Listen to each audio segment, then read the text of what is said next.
जितने भी एएनएम बन हैं सभी को मेरा नमस्कार। चलिए आज हम लोग फिर आगे क्लास कंटिन्यू करते हैं, जिसमें कि मिडवाइफरी का कुछ महत्वपूर्ण क्वेश्चन देखने जा रहे हैं। जो सारे क्वेश्चन आपके एग्ज़ाम में डायरेक्ट आते हैं, तो उन सारे क्वेश्चनों को पूरी डिटेल्स में जानेंगे।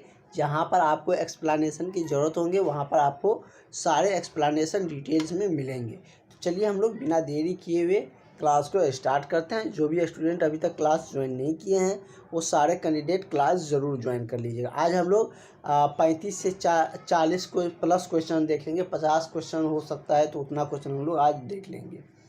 तो चलिए हम लोग क्वेश्चन स्टार्ट करते हैं। कह रहा है कि स्वास्थ्य महिला में संपूर्ण गर्भावस्था के दौरान वजन लगभग कुल कितना वृद्धि हो जाता है। एक जब नॉर्मल स्त्री होती है, जब नॉर्मल महिला होती है, जब वो मतलब ये इसमें ज़्यादातर गर्भावस्था पर ही क्वेश्चन है। तो नॉर्मल यदि हम कहें तो आप समझ जाइए कि बिना गर्भ धारण किए हुए, अगर नॉर्मल स्थिति में बिना गर्भ धारण किए तो उसका जो वज़न होगा, सबका अपना अपना वज़न होंगे। किसी का 50 होंगे, किसी का 55 की 60, किसी का 70 भी हो सकता है, किसी का उससे कम भी हो सकता है, किसी का 30 भी हो सकता है, किसी का 40 भी हो सकते हैं। लेकिन जब कोई महिला गर्भ धारण करते हैं तो उसका जो वज़न है, उस वज़न में थोड़ा सा वृद्धि होने लगते हैं, क्योंकि उसमें सारे साइज़ बढ़ने लगता है। कि कौन कौन से साइज़ बढ़ते हैं, तो जैसे कि गर्भाशय का साइज़ बढ़ने लगता है, और भी बहुत कुछ उसका जो गर्भ धारण करने पर बढ़ने लगते हैं। तो कुल मिलाकर यदि हम बात करें तो 11 केजी के आसपास, 11 यदि आपके ऑप्शन में है 11 टिक करके आइएगा। यदि 12 है तो उसी के अप्रॉक्स है तो 12 करके आइएगा। वही 11 से 12 केजी के बीच में उसका वज़न बढ़ता है। ये गर्भाशय मतलब कि गर्भ धारण करने वाले महिला का वज़न है। वही यदि हम बात करें कि जन्म के समय बच्चे का जो एवरेज वज़न होता है वह 3 केजी के आसपास में होता है। 2.5 केजी से 3 केजी के आसपास में उस नवजात शिशु का वज़न होता है। ठीक है, तो इन बात पर ज़रूर ध्यान रखिएगा। इन दोनों से क्वेश्चन बहुत बार आप लोगों के एग्ज़ाम में आ चुके हैं, अलग अलग एग्ज़ाम में। जैसे कि आप ही लोग का बहुत सारे एग्ज़ाम होने वाले हैं। जैसे कि पटना पीएमसीएच का अलग बहाली दिया गया है, और स्वास्थ्य विभाग की तरफ से अलग बहालियाँ आए हैं। इसलिए हम आपको बार बार कह रहे हैं कि जो भी कैंडिडेट अभी तक क्लास नहीं ज्वाइन किया है, इस नंबर पर कॉल करके वो सारे नोट्स ले लीजिए। आप जैसे ही क्लास ज्वाइन करिएगा आपको सारा नोट्स PDF मिल जाएंगे। इसी टॉपिक का नहीं, कम्युनिटी हेल्थ नर्सिंग हुआ है उसका मिलेंगे, और भी बहुत सारा सेट टाइप का है वो भी मिलेंगे। बहुत सारा कुछ आपको क्वेश्चन मिलेंगे। तो इस नंबर पर आप लोग ज़रूर कांटेक्ट करके क्लास ज्वाइन कर लीजिएगा। अगला क्वेश्चन है कि प्रेगनेंसी में लगभग कुल कितना ब्लड वॉल्यूम, मतलब ब्लड जैसे कोई चीज़ ब्लड है, लिक्विड टाइप का कोई चीज़ रहता है, इसका वजन आप क्या चीज़ में मापते हैं, तो वॉल्यूम में मापते हैं। तो कुल कितना ब्लड वॉल्यूम बढ़ जाता है, मतलब वॉल्यूम को लीटर ml इसी सब में डिनोट करते हैं। जैसे दूध को लेने जाते हैं, कहते हैं ना हमको 1 लीटर चाहिए। तेल लेने जाते हैं तो 1 लीटर चाहिए। वही आटा लेने जाते हैं तो कहते हैं 1 केजी चाहिए। तो मतलब कि जो तरल पदार्थ होते हैं ना उसको वॉल्यूम में मेजर करते हैं। तो वही कह रहा है कि ब्लड का वॉल्यूम कितना बढ़ जाता है, 100 ml या 2000 ml, 1500 ml या 500 ml। तो कितना बढ़ जाता है, जब प्रेगनेंसी धारण करती है कोई भी महिला, तो उसमें लगभग जो ब्लड का वॉल्यूम होते हैं वो कितना बढ़ जाता है, या डायरेक्ट ये कह सकते हैं कि उसमें ब्लड जो बढ़ जाता है वो कितने बढ़ते हैं, ये आपसे पूछ रहे हैं। तो वो कितना बढ़ता है ये आप लोग को बहुत स्टूडेंट को पता होंगे, तो उसका कमेंट सेक्शन में ज़रूर आंसर दीजिएगा। मतलब कि लगभग 1500 ml के आसपास में ब्लड बढ़ जाता है, ब्लड का वॉल्यूम बढ़ जाता है। ठीक है, तो करेक्ट आंसर आपका ऑप्शन नंबर C हो जाएगा। जिस भी क्वेश्चन का आंसर आपको पता हो उसका कमेंट सेशन में हमसे पहले आंसर देने का प्रयास करिएगा। कारण यह है कथन, मतलब कि सत्य और असत्य करने वाला। कौन सा कथन सत्य नहीं है, मतलब असत्य को खोजना है। चलिए पढ़ते हैं ऑप्शन क्या दिया है ऑप्शन में। कारण गर्भ अवस्था के दौरान कार्डियो आउटपुट बढ़ जाता है, ये सही है। गर्भ अवस्था के दौरान स्ट्रोक वॉल्यूम बढ़ जाता है, ये भी बढ़ता है। गर्भ अवस्था के दौरान हार्ट रेट है वो कम हो जाता है, वो कम नहीं होता है, एक्चुअली में बढ़ जाता है। तो हार्ट रेट कम हो जाता है, तो यही गलत है, आपको गलत ही खोजना था। तो आपका जो क्या है करेक्ट आंसर ये हो जाएगा। और उसके बाद है कि गर्भावस्था के दौरान वेनस का जो प्रेशर है वो बढ़ जाता है, ये भी सही है। तो ऑप्शन नंबर सी इसका सही हो जाएगा। अगला कह रहा है कि भ्रूणीय विकास के दौरान दोनों विरिशान कोष डेस्कॉन्ड कब हो जाता है, मतलब कि भ्रूणीय विकास के दौरान दोनों विरिशन कोष में कब तक मतलब कि डिस्कैंड हो जाता है, 2 सप्ताह 20 सप्ताह, 28 सप्ताह, 32 सप्ताह या 40 सप्ताह में। कितने सप्ताह में होते हैं, तो ये आपका लगभग 40 सप्ताह में हो जाता है। ठीक है, 40 सप्ताह मतलब समझ गए ना, 7 से उसको मल्टीप्लाई कर दिए 280 दिन हो जाएगा लगभग। अगला कि गर्भ अवस्था के दौरान कौन सा अंग फिजियोलॉजिकल चेंज आते हैं, मतलब फिजियोलॉजिकल जो देखने से आपको लगेगा कि इसमें चेंज हुआ है, बदलाव आया है। तो गर्भावस्था धारण करने में किस अंग में बदलाव आते हैं, गर्भाशय में, स्तन में, योनि में या उपयुक्त सभी में। तो किस में आते हैं चेंजेस, तो फिजियोलॉजिकली यदि हम बात करें फिजिकली कि किस में चेंज आते हैं, तो गर्भाशय में भी चेंज आते हैं, ये भी बढ़ता है गर्भ धारण करने पर, स्तन भी बढ़ जाता है, योनि भी बढ़ जाते हैं। इसका करेक्ट आंसर आपका ऑप्शन नंबर डी सही हो जाएगा। ठीक है, सभी सही है तो इसका उपयुक्त सभी सही हो जाएगा। अगला क्वेश्चन कह रहा है कि गर्भ अवस्था के दौरान संरचना हार्मोन निर्माण के लिए गृह शक्ति पावर हाउस के रूप में कार्य करता है, क्या कार्य करता है, तो इसके रूप में क्या चीज़ कार्य कर रहा है ये आपसे पूछ रहा है। तो इसके रूप में प्लेसेंटा पावर हाउस के रूप में हार्मोन के निर्माण करने, संरचना करने में, ले जाने में, ऑक्सीजन ले जाने में और भी बहुत सारा चीज़ को वहन करने में प्लेसेंटा ही वर्क करता है। इसके बारे में हमने बहुत सारे डिटेल्स में चर्चा किए थे, बहुत डिटेल्स में हमने आपको बताए भी थे। इसका करेक्ट आंसर आपका यही हो जाएगा। ठीक है, नेक्स्ट क्वेश्चन चलते हैं। कार्य मानव में प्रारंभिक गर्भावस्था को बनाए मेंटेन रखती है।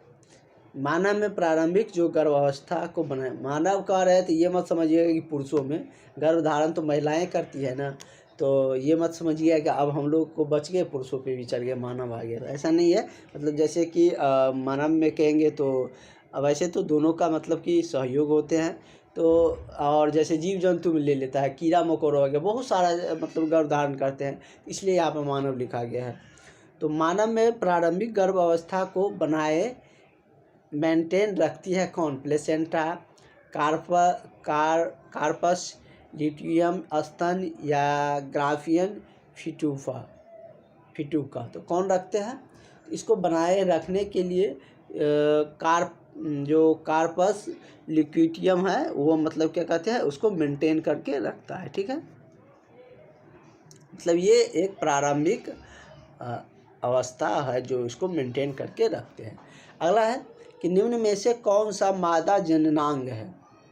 ये हमने आपको इस क्लास में जो रिप्रोडक्शन का क्लास था उसमें हमने आपको बताए थे कि पुरुष का जननांग कौन है, उसका फिगर भी दिखाए थे, और महिला जननांग क्या क्या है ये भी हमने आपको बताए थे।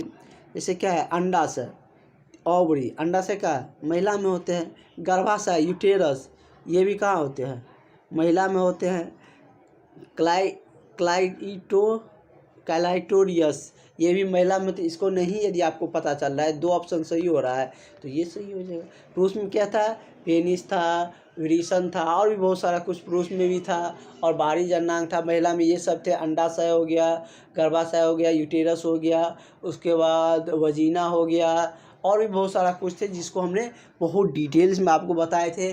दोनों के ऑर्गन के जो भी जननांग थे उसका फिगर भी हमने आपको सामने रख कर दिखाए थे, उससे एक्सप्लेन करके हमने आपको उस वीडियो में बताए थे। यदि आपने वो क्लास नहीं किए हैं तो वो क्लास ज़रूर देख लीजिएगा, और जो क्लास लिए हैं उसको मिल चुका होगा सारे क्लासेज, और उसका लिंक भी होंगे तो वो आप जरूर देख लीजिएगा। कह रहा है कि ब्रेस्ट निम्न में से किस ग्रंथि का मॉडिफिकेशन होता है, सीवेशियस ग्रंथि, श्वेत ग्रंथि, थायराइड ग्रंथि या पिट्यूटरी ग्रंथि तो किसका होते हैं? तो ये आपका श्वेत ग्रंथि का मतलब श्वेत ग्लैंड्स का ये मॉडिफिकेशन होते हैं ब्रेस्ट। ठीक है, तो इसका करेक्ट आंसर आपका क्या हो जाएगा? ऑप्शन नंबर आपका बी हो जाएगा। हालांकि गर्भ अवस्था की वह समय अवधि टाइम पीरियड जिसमें प्रथम तिमाही फर्स्ट ट्रिमेस्टर कहा जाता है। प्रथम तिमाही कहा जाता है। प्रथम 12 सप्ताह या 5 से 6 सप्ताह को, या 13 से 28 सप्ताह, या 29 से 40 सप्ताह को, तो किसमें कहा जाता है? तो ये जो कहे जाते हैं ये मतलब कि 5 से 6 सप्ताह को प्रथम त्रिमाही कहे जाते हैं। मतलब कि समय अवधि त्रिमाही इसको कहा जाता है। ये मत मार के आ जाइएगा कि 3 महीने त्रिमाही का रहा है, 3 महीना होगा। अगला है कि मतलब कि उसको पीरियड में डिवाइड किया गया, मतलब कि इस पीरियड में उसका ज़्यादा पता चल पाता है, तो उसको मतलब ये फर्स्ट स्टेज होते हैं जो कि 5 से 6 सप्ताह। अगला है कि गर्भ अवस्था की वह समय अवधि जो द्वितीय तिमाही के नाम से जाना जाता है। तो द्वितीय तिमाही के नाम से किसको जाना जाता है? तो ये 13 से 28 सप्ताह को द्वितीय तिमाही के नाम से जाना जाता है। ठीक है, दोनों एक जगह है ताकि आप उसको रिलेट करके समझ के और कन्फ्यूजन आपको ना रहे। और टाइम पीरियड जिसको थर्ड ट्राइमेस्टर, ये तो हम लोगों ने देख चुके हैं। अच्छा, यहाँ पे फर्स्ट है, थर्ड नहीं था, सॉरी, हमको पढ़ने में थोड़ा प्रथम तिमाही का लिखा गया। फर्स्ट मतलब कि पहला जो गर्भ अवस्था का पता चलता है वो कितना? तो 5 से 6 सप्ताह, मतलब 5 से 6 सप्ताह कितना हो गया? 30 दिन, मतलब 1 महीना। दूसरा गर्भ अवस्था की समय अवधि क्या है? अब 13 से 28 सप्ताह, इसमें समझ लीजिए कितने दिन होंगे, 7 से मल्टीप्लाई कर दीजिए। और तीसरा ट्राइमेस्टर मतलब टाइम पीरियड क्या होता है गर्भ अवस्था का? तो वो 20 से कितना होते हैं, सॉरी 29 से 40 सप्ताह होते हैं। कितना? 29 से 40 सप्ताह। अगला है कि मानव में गर्भ अवस्था की अवधि होती है कितना का? कितने मतलब की अवधि होती है? 10 ल्यूनार महीने का, या 9 कैलेंडर महीने 7 दिन का, या किस तरीके से आप लोग जानते हैं कि इतने दिनों में प्रसव मतलब होंगे, या कह सकते हैं कि उसका गर्भ अवस्था की अवधि है। तो देखिए इसमें से आपको इसको बदलिए। 9 महीना आप लोग सब जानते हैं। 9 महीना कितना हो गया? 1 महीना में 30 दिन है ना, तो कितना हो गया? 27, 270 दिन, 7 दिन इधर, मतलब कि 280 मान लीजिए, 280 दिन। ये सही है, ये भी सही है, ये भी सही है। और उसको ल्यूनार महीना के टर्म में भी लिखा जाता है, तो ल्यूनार महीना 10 हो जाएगा, तो उपयुक्त सभी हो जाएगा। तीनों मतलब कि गर्भ अवस्था की अवधि है। जनरली हम लोग 9 महीना मानते हैं कैलेंडर के हिसाब से, ल्यूनार के हिसाब से 10 महीना, दिन के हिसाब से 280 दिन मान के चलिए। इतने दिन में गर्भ अवस्था की अवधि होती है। ठीक है, हालांकि सप्ताह की प्रेगनेंसी में गर्भ अवस्था का आकार हो जाता है। कैसे? मुर्गी के अंडा के आकार का, या क्रिकेट गेंद के समान, या भ्रूण के सिर के समान, या फुटबॉल के समान, फुटबॉल के बराबर। तो कितना बड़ा हो जाता है?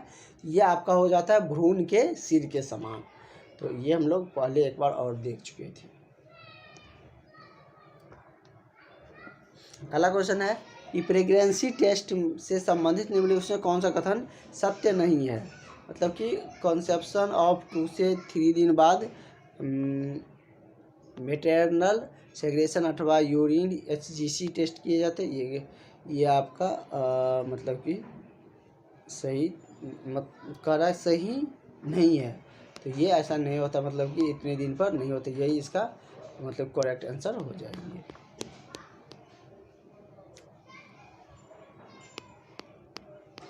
कह रहा है कि अल्ट्रासोनोग्राफी द्वारा, सॉरी अल्ट्रा रे होता है ना, अल्ट्रासोनोग्राफी, अल्ट्रा डेसिडुअल जो गैस्ट्रिनेशन से होता है, उनसे सर्वप्रथम आइडेंटिफाई किया जाता है कब?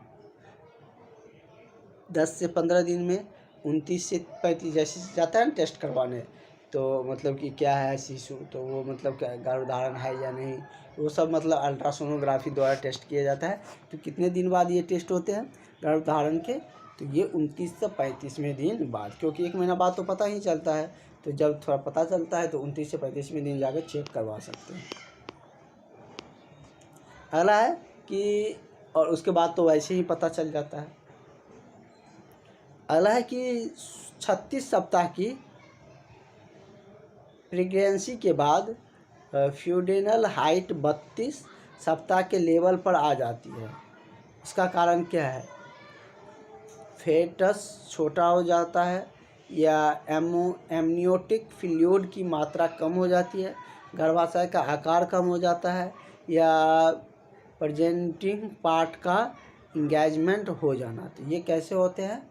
ये आपका मतलब कि प्रेजेंटिंग पार्ट का इंगेजमेंट हो जाने के कारण ही होते हैं। इसका करेक्ट आंसर आपका ऑप्शन नंबर डी हो जाएगा। अगला है कि मानव पेल्विस में एंगल ऑफ इंक्लाइनेशन होता है। मानव के पेल्विस में एंगल ऑफ इंक्लाइनेशन कितना होता है? 55 डिग्री, 45, 90 या 75? तो कितना होता है? ये 55 डिग्री होता है। कितना होता है? 55 डिग्री। तो करेक्ट आंसर आपका ऑप्शन नंबर ए हो जाएगा। ठीक है। अगला क्वेश्चन कर रहा है कि पूर्व प्रसव सलाह मतलब डॉट डॉट में शामिल है एटेंटल जो एडवाइस होती है उसमें शामिल है क्या चीज़? तो इसके अंतर्गत जो सलाह दिया जाता है वो क्या दिया जाता है? तो टेटनस और जो टॉक्सोपेड्स करवाना चाहिए, इम्यूनेशन करवाना, मतलब इसमें इम्यूनेशन करवाने के लिए सलाह दिया जाता है। प्रसव पूर्व ये किए जाते हैं, जब प्रसव होने से पहले होते हैं। मनुष्य में निषेचित अंडे का आरोपण इम्प्लीमेंटेशन कहाँ होता है? अंडाशय में। मतलब कि निषेचित मतलब कहाँ पर होता है? अंडा मतलब अंडे का आरोपण, ये हमने आपको उस क्लास में बताए भी थे। अंडाशय ओवरी में, योनि वजीना में, या गर्भाशय यूटेरस में, या क्लाइटोरियस में। तो कहाँ होता है? तो ये आपका गर्भाशय यूटेरस गर्भाशय में होता है। निषेचन की क्रिया कहाँ होती है? गर्भाशय में ही होते हैं। अगला क्वेश्चन है कि निम्नलिखित में से कौन सा ट्रू लेबर पेन का लक्षण है? ट्रू लेबर पेन के संदर्भ में हमने क्वेश्चन देखे भी थे। इसमें क्या होता है कि पेन का गर्भाशय की हार्डनिंग से संबंध, मतलब कि दर्दयुक्त गर्भाशय संकुचन, इसमें दर्दयुक्त गर्भाशय मतलब संकुचन होता है। उसके बाद है दर्द का सर्विक्स के जो डायलेशन है उससे संबंधित होता है, ये भी सही है। पेन का गर्भाशय का हार्डनिंग से संबंधित न होना से संबंध होता है, ये कारण नहीं होता है। यही आपका इसके क्वेश्चन के अनुसार सही हो जाएगा, क्योंकि ये पूछ रहा था कौन गलत है इसमें से। कह रहा है कि प्रीमी ग्रेविडा में प्रसव के प्रथम अवस्था की अवधि होती है कितना? तो ये अवधि आपका कितना होता है? तो ये आपका 12 घंटे को होता है। कितने देर का? तो ये अवधि 12 घंटे के होते हैं। इसका करेक्ट आंसर आपका ऑप्शन नंबर ए हो जाएगा। अगला है कि मल्टी ग्रेविडा में प्रसव के प्रथम अवधि लगभग कितना होता है? तो मल्टी ग्रेविडा में प्रथम अवधि जो होती है वो कितने को होते हैं? तो 8 घंटे के। कितने का? 8 घंटे का। कल से हम लोगों का क्लासेज हो सकता है कि आप लोगों के नेक्स्ट टॉपिक या मिक्स क्वेश्चन हम लोग देखेंगे। इसका और भी बहुत क्वेश्चन इसमें करवाना है, क्योंकि बहुत ज़्यादा क्वेश्चन इससे आते हैं, लेकिन एक ही टॉपिक लगातार चलते रहेंगे तो आप लोगों को मतलब थोड़ा सा बोरिंग फील लगेंगे।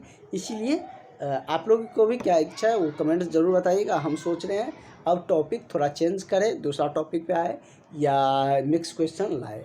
तो क्या आपकी राय है वो ज़रूर कमेंट सेशन में बताइएगा।